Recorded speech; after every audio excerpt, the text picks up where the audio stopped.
Hello everyone, my name is Zenitsu and I'm back with another Digimon video. So today I'm going to be taking a look at the BT14 meta in its entirety as far as all of the data that we have available now that BT14 is basically over because there's no more competitive events in the BT14 meta. So if you're wondering, I do have my own special little way that I like to break down my tier list system. So I do this by a percentage on representation of all decks that were shown in top 16. So I'm only going to be looking at those meta competitive decks that actually made it into the top slots and kind of compare it against all of the others. So my percentages are kind of arbitrary. I could kind of change them to be whatever I feel like I wanted to, but I felt like based on the reoccurring metadata from all of the metas past, this is kind of just what I settled on. It's not the greatest and most accurate representation, but it's still pretty decent if you just look at not necessarily at the colors, but the percentages. I feel like it shows a good representation on what the meta actually is. So before we get into the actual English meta, it's always good to understand, well, a little bit on the Japanese meta, just because there's a lot of similarities between the card pool and decks that we're going to be playing with. So you could see, just as a frame of reference, based on all of the decks that were doing well in Japan, this is kind of what their meta generally looked like. As far as what does our English meta look like, well, this is the complete meta breakdown. It's a pretty decent and diverse spread of decks, with Mirage being at the very top, mostly because it was skewed with having a strong showing in a total of 2 of the 5 events. There's 80 decks total, spanning about 2 months, and it was only for 5 whole events, so it was on the shorter side, but the fact that we did have this diverse of a spread in such a short time definitely shows that it was a very healthy format without anything overly dominating, which is always good to see. So what are the top 8 decks of the BT14 meta if you just want to cut all of the fluff and filler of anything that wasn't overly represented? So we have Mirage Galgamon at first place, Shine Greymon at second place, Lugamon, Sons of Chaos or Dark Animals, whatever you want to call it, at third place, Security Control at fourth, Red Hybrid at fifth, Red Black Greymon, more Black War Greymon X focused at sixth, Royal Knights was 7th, and then we had a few decks tied for 8th, including Bloomlord, Yellow Vaccines, Beelzemon, and Hunters. So I think between all of that, we had a pretty diverse meta spread in terms of what was able to top and the different strategies represented. So as far as the BT14 timeline, we could kind of see what was able to do well, more specifically during what event. So we could see that Mirage did have a really strong representation in 2 events. It didn't have any representation in 2 events, and then it had a pretty strong showing in the 3rd. So that's kind of where Mirage being at the very top kind of comes from, just because it did have some pretty good showing. Shine had a pretty consistent showing where there was only 1 event where Shine wasn't present, but he was present really strong in 1 event more specifically, which you could see kind of just skews the data a little bit, but I think that this is still just a pretty good spread in terms of how and what was able to top and when. So we've had a total of 5 events out of BT14. Well, what actually won those events? So in the TAC event, Bloomlord ended up winning. The Latin American event, Shine Greymon ended up winning. The Raid in Trade finals, Mirage Galgamon ended up winning. Core TCG, Red Hybrids ended up winning, and Phoenix Reborn, Blue Hybrids ended up winning. So even though some of these decks weren't necessarily represented in the tippity top of the meta in terms of their representation and percentage, but they still were able to perform relatively strong and to be able to take a win. So my overall thoughts on BT14, we had a lot of great equalizers. So this set was a set that wasn't necessarily meant to try to power spike the game. It was meant and designed to try to have everything catch up to, well, what already was topping. So how did this happen? Well, the simple conclusion is trading cards that made stack-based and combo-based decks a little bit easier, offering them new consistency and tempo tools, allowing them actually to be able to respond compared to decks that don't necessarily need to be able to build up a stack or rely heavily on very specific parts and pieces to keep up. Because in the previous metas, with all of the hybrid decks and cross-based tamer decks running around, you didn't exactly need to build a stack in the traditional sense, which means that your deck is going to be more consistent overall because you have alternative ways to be able to play the game. And the stack-based decks, if they weren't able to see all of their parts and pieces, kind of just fell off and fell by the wayside. Some are able to keep up due to their consistency, but the majority were not, which is kind of what happened in a lot of what Block 2 had to offer. But now that we're going into Block 3, they also did have a design shift with some of the rookies, where the rookies are just added utility and added resource generation to be able to speed up stack-based decks even further past what the trading cards were already providing, allowing them to be able to reach new speeds and usability than ever before.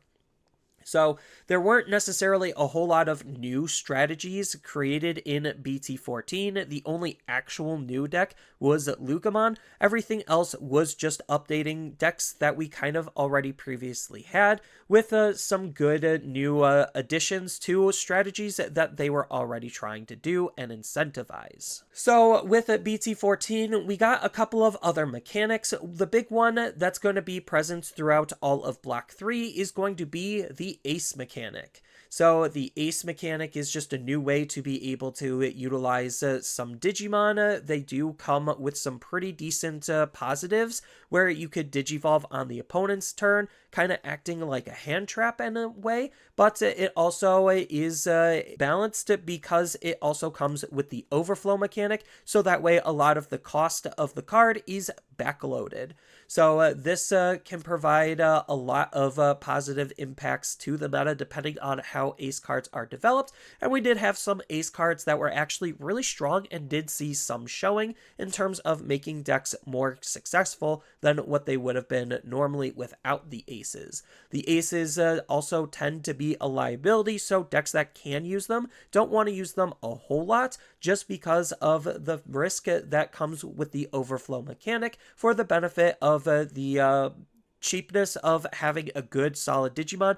You could either hard play or blast to Digivolve on the opponent's turn for 0. The two best Ace cards that have performed in the BT14 meta were obviously Zudo Ace and Magna Angemon Ace, having really good removal and utility attached to them, allowing those two colors to be able to use their aces better than some of the other colors, which did have an impact on making those colors and the decks that can incorporate the good aces be a little bit more successful than decks that might not have otherwise. So what about the promos and their overall impact? Just because we did have a lot of promos come out with BT14. We had the O2 movie promos, and we had a slew of different promos that were in the survey pack that we finally got.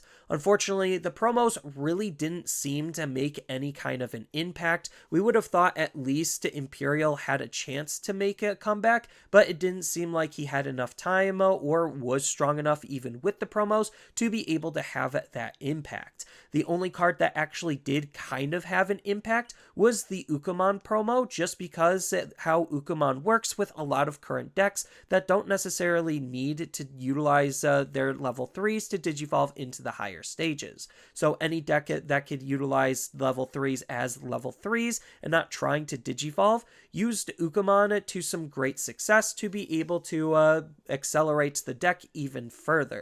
So as far as the other promos, they didn't really seem to have a huge impact on the overall metagame. I think the only other promo that was able to have some success was the Skull Knight promo for the Skull Knight deck, and that was kind of about it in terms of the promo's overall impact on the meta.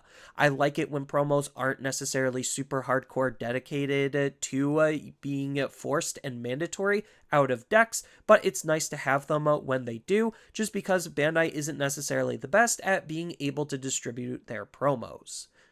And then there was a little bit more to the BT14 environment than just the competitive side of things. We did have Ultimate Cups with a new rule set that accompanied with BT14 in terms of having ways to be able to play that format, but it seemed like that format was not very well received, even with the new rule change, just because the rules changed it to a block or set based, limiting and restricting the amount of cards that were legal to what was recently just released. So it wasn't very hard for players to piece together what actually was going to be the better decks, and that definitely showed in the overall popularity of the format, having the lowest attendance in recent history. If you're unaware, Digimon used to actually have a cap of 256 in their first year, but after that first year, they actually upped it to 512, and well, the fact that we couldn't even hit those 256 numbers, and they were all in the 100 range, definitely showed that it was not a very popular format when we usually see events go anywhere from 300 to that cap of 512.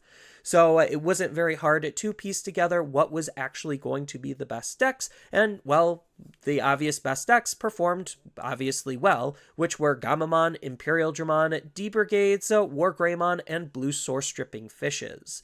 So it just created a very uninteresting environment that people just really didn't care about as a result. It also could have been the timing of things, just because it's towards the end of the year, that's holiday season, and people don't necessarily have that extra money to want to throw at this type of event, especially since Event Pack 5 was the only change to the pricing compared to all of the other Ultimate Cups that they ran throughout the year.